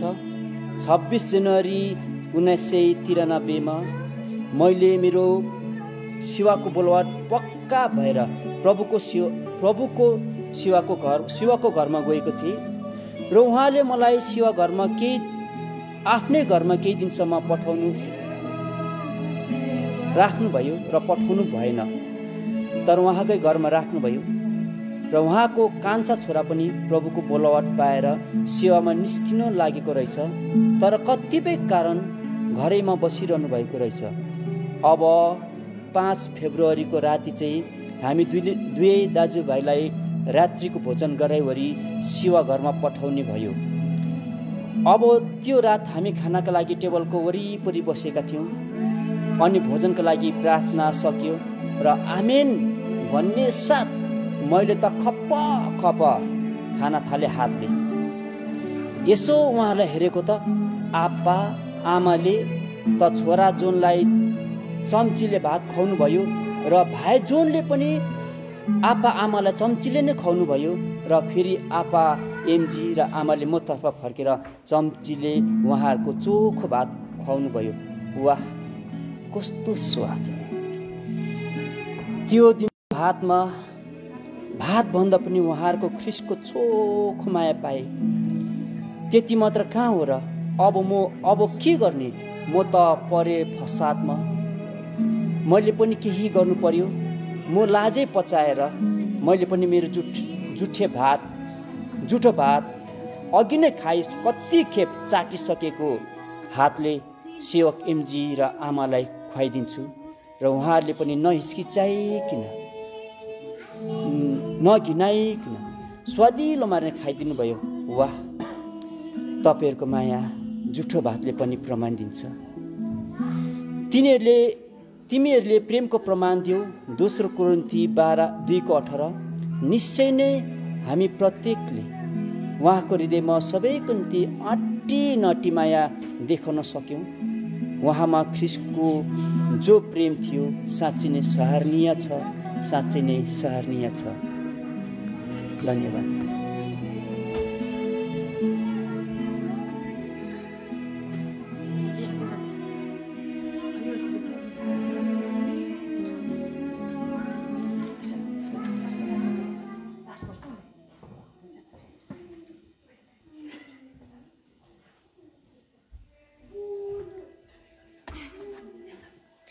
अब फेरि पनि हजुरहरूको अगाडि अर्को उदाहरण लिएर आएकी छु र यसको शीर्षक रहेको छ वचनको पोषण र यसलाई लेख्नुहुन्छ भाइ रुबेन शारोन रेनोक। अब अङ्कलले ब्यागभित्र हालेर लानुहुन्छ है। यो ब्यागभित्र थुप्रै खाना नखाने नानीहरू छन्। हगि अङ्कल, म पनि पूर्ण सहमत बन्दै हो। त यी यहाँ हेर त नानी, माम नखाने केटाकेटीहरू रुँदै ब्यागभित्र बसिरहेका छन् भनिदिन्छु। नानी डरले मलाई अब लाने रहेछ भनेर खपाखप खान थाल्छ। धेरै जसो बज्यू आमा दिदीहरूले आफ्ना नाता नातिनी नानीहरूलाई खाना, लिटो, दुध आदि खुवाउँदा यसरी डर देखाउँदै सर्काउँदै खुवाएको देखेका छौ। मेरो शरीरको विकास र बल ताकतको निम्ति मैले खाना अथवा कुनै पनि पौष्टिक आहार खानुपर्छ भन्ने ज्ञान बालकहरूमा हुँदैन। यसरी नै हाम्रा नयाँ प्रभुमा जन्मेका आत्मिक बालकहरू पनि धेरै छन्। परमेश्वरको वचन आत्मिक नयाँ बालकहरूका निम्ति बल र सामर्थ्य हो। प्रेरित पावल लेख्छन्, सम्पूर्ण पवित्र शास्त्र परमेश्वरको प्रेरणाबाट भएको हो र यो सिकाउनलाई, अर्ती दिनलाई, सच्याउनलाई, धार्मिकतामा तालिम दिनलाई लाभदायक छ। दोस्रो तिमोथी 3:16।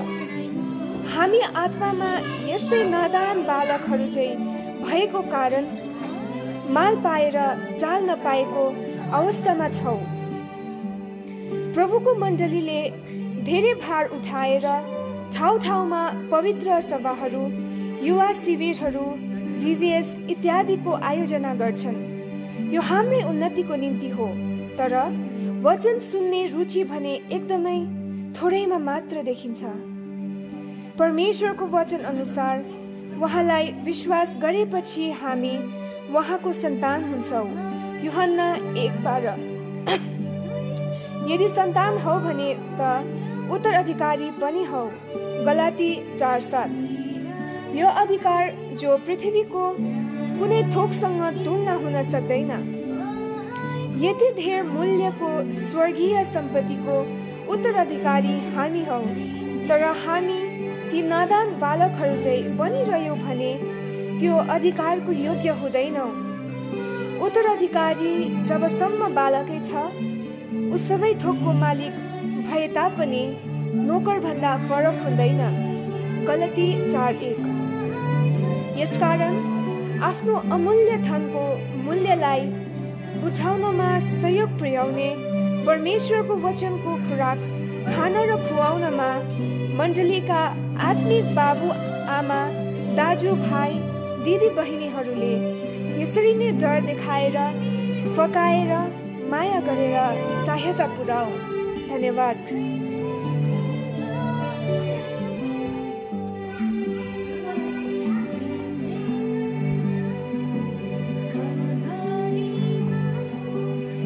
सबलाई त्यसपछि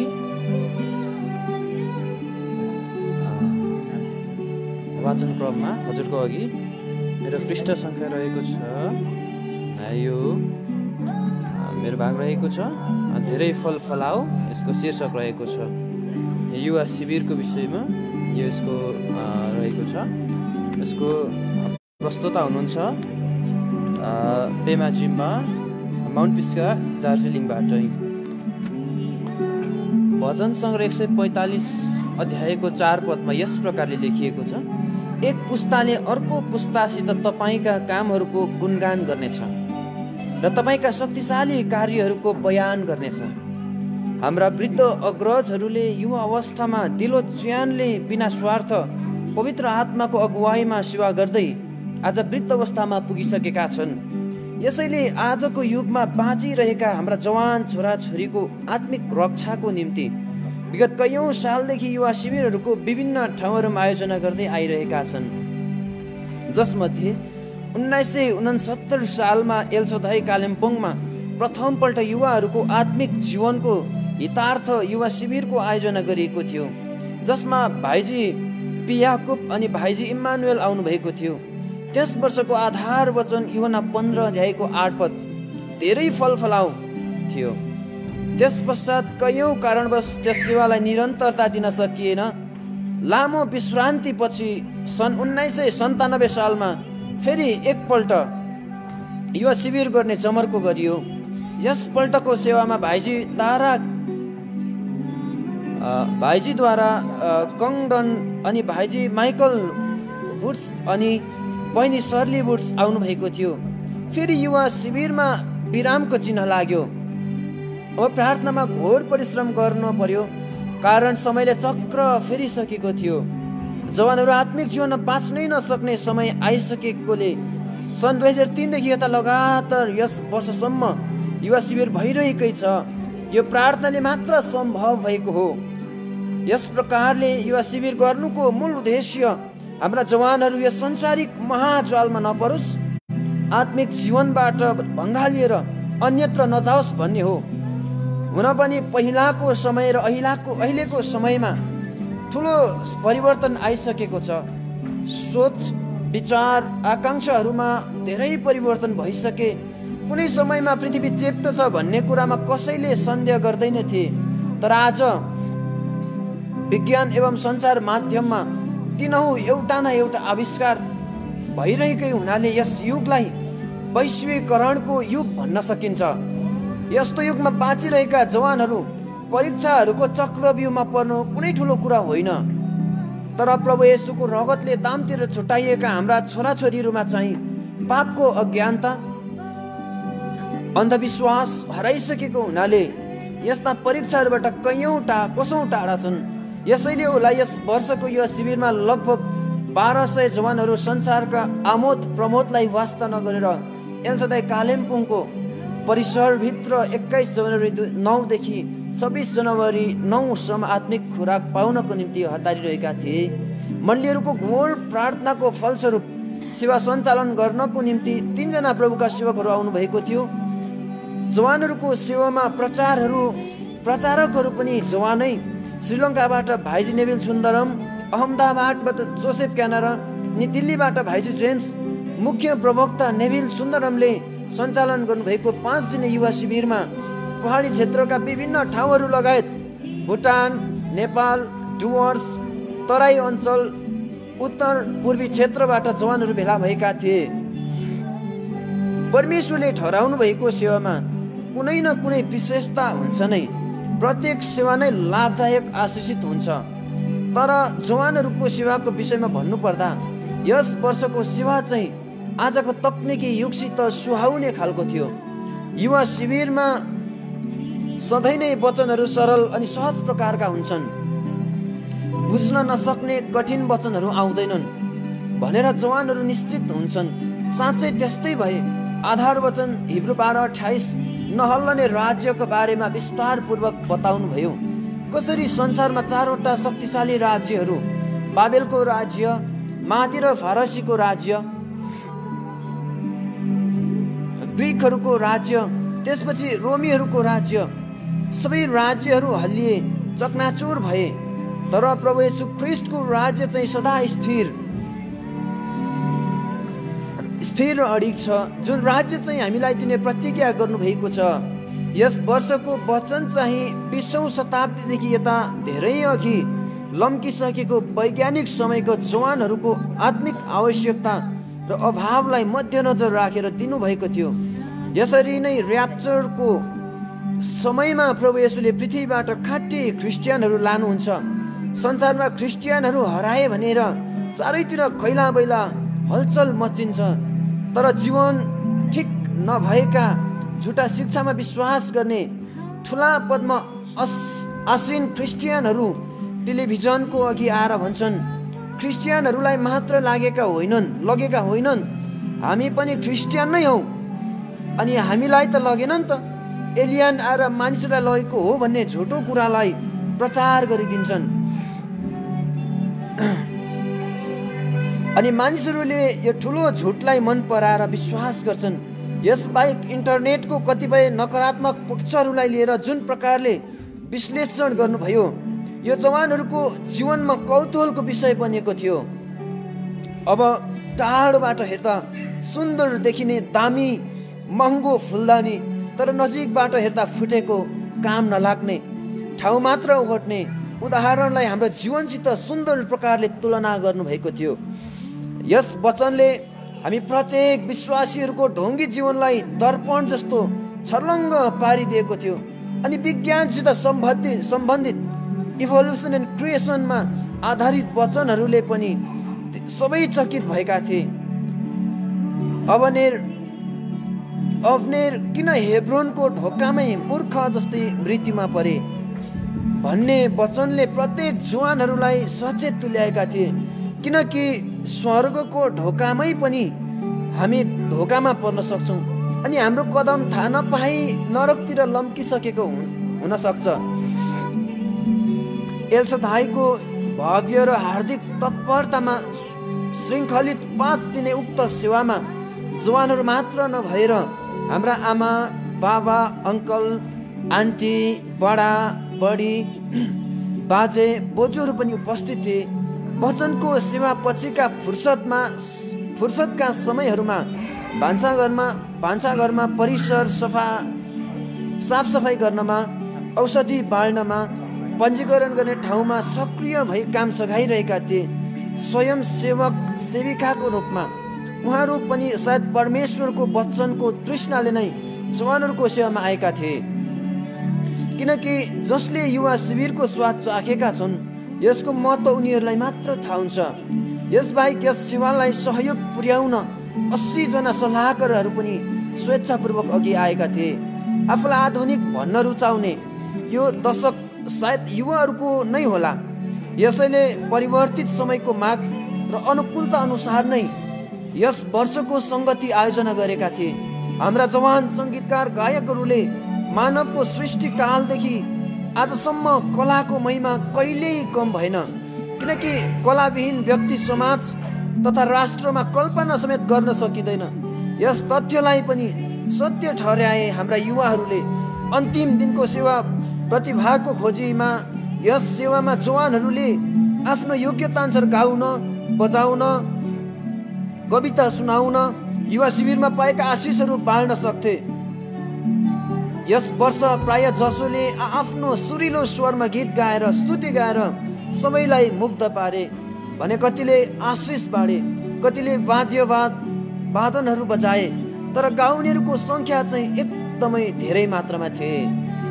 26 तारिक बिहान सेवा सकेर आफ्ना गन्तव्यतिर जान तयार भइरहेका जवानहरू अङ्कमाल गर्दै, हात हलाउँदै, बिदाईको गीत गाउँदै, आँखाभरि आँसु लिएर छुटिरहेका थिएनन्।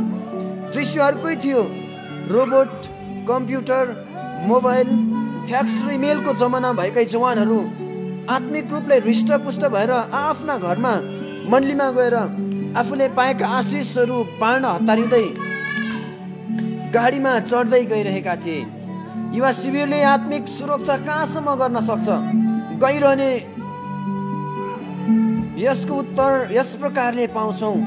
1000 जना युवा शिविर गइरहने जवानहरू मध्ये 5-6 जना मण्डलीका बलियो धरोहर बनेका छन् भने लगभग 50-60 जनाले आफ्नो जीवन प्रभु येशूको सेवामा समर्पण गर्दै पूर्ण समय सेवक सेविका बनिसकेका छन्। के यो ठुलो उपलब्धि होइन युवा शिविरको? सबैजनामा एकैचोटि बदलाव वा परिवर्तन नआउला, तर प्रभुको समयमा हरेकमा आत्मिक चेतना जागेकै हुन्छन्।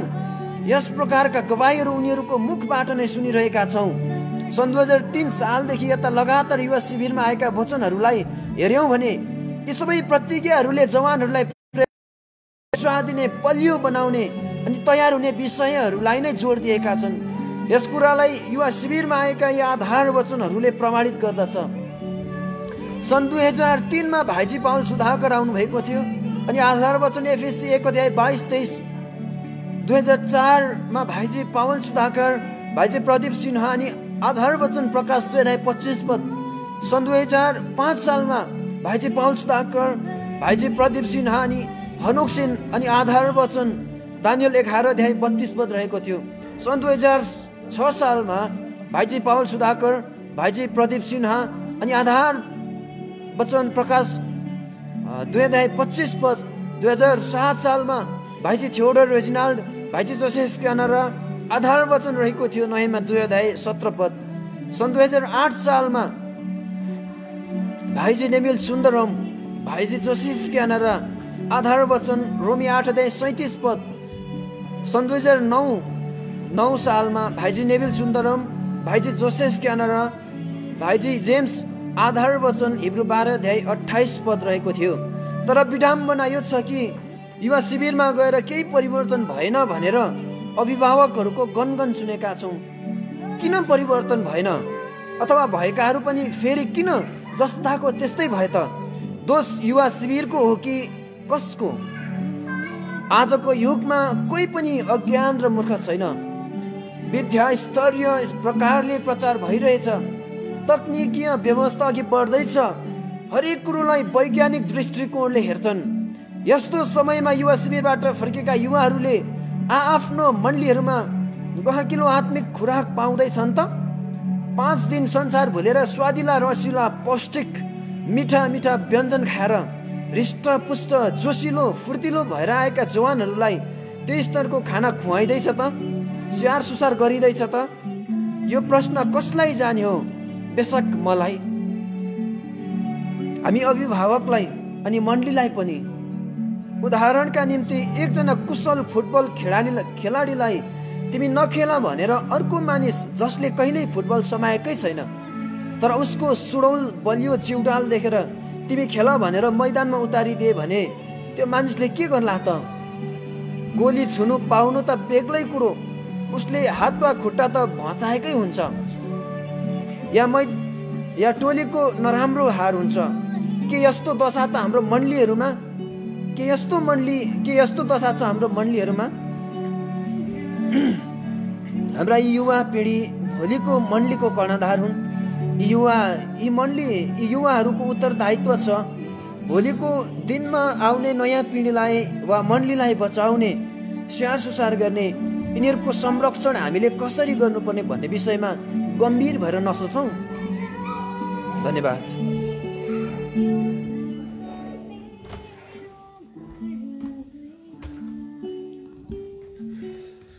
हवस् त, हामीले आज अलिकति बेसी समय लिए जस्तो लाग्यो है। हिजो हामीले अलिकति छोटो समय लिएको थियौँ, त्यसलाई हामीले पूर्ति गर्नु परेकोले गर्दाखेरि किन भोलि हामी नसक्नै पर्यो, यसै कारण अलिकति समय लामो लियो, हामी क्षमा चाहन्छौँ। अब रहल भागहरू हामी भोलि तपाईँहरूको अगाडि प्रस्तुत गर्ने नै छौँ। यसो त तपाईँहरूले अरूलाई पनि यो खबर बताइदिनुहोस् है, अरूलाई पनि यसरी अनलाइन मार्फत जिउँदो पानी के भन्छ रचना वचनक्रम हुँदैछ, पढेर सुनाइँदैछ भन्नेहरू चाहिँ तपाईँले अरूलाई पनि सुनाइदिनुहोस्। अनि यसको अहिलेसम्म जति तपाईँले सब्सक्राइब गर्नुभएको छैन अनि अनलाइन सब्सक्राइब हुन्छ, तपाईँ अनलाइनै तपाईँले पढ्नु सक्नुहुनेछ। यसो त अहिले तपाईँलाई म नम्बर दिनु खोजेको थिएँ तर तपाईँकोमा जतिकोमा हाम्रो गान्तोकको विनय दाजुको नम्बर छ भने उहाँसँग तपाईँले सम्पर्क गर्न सक्नुहुनेछ। हवस् त, हामी सानो प्रार्थना गर्नेछौँ, त्यस पछाडि हामी छुट्नेछौँ। प्रार्थना। प्रभुजी धन्यवाद छ हजुरले दिनुभएको यो सुन्दर समयको लागि। प्रभुजी तपाईँले दिनुभएको यो सौभाग्य आज सेवा गर्दा गर्दै हामी मान्छे न त हौँ, कतै त्रुटि भयो, प्रस्तुत गर्न सकेनौँ, जानेनौँ, कतिपय कुरामा आज बाधा पुगे, यसको लागि क्षमा चाहन्छौँ। अनि प्रभुजी यस आज सेवाद्वारा धेरै धेरै आशिष पाउन सकुन्, यो आशिषको हामी शुभ लक्षणहरू हामी देख्न पाऊँ, तपाईँसँग बिन्ती छ। अब रहल समय जीवन तपाईँको हातमा राख्दछौँ। भोलि आज 35औँ अङ्क यो पूर्ण अङ्कको आज आखिरी हुनेछ। यसो त भोलिको लागि हजुरले हामीलाई तयारी गर्नुहोस्, प्रार्थना छ। सबै कुरो तपाईँको हातमा सुम्पिदिएहरूले छोटो धन्यवाद प्रार्थना प्रभु यीशु ख्रीष्टको नाममा राख्दछौँ। परमेश्वर पिता सुन्नुहोस् र ग्रहण गर्नुहोस्। आमेन। सबैलाई जय मसीह।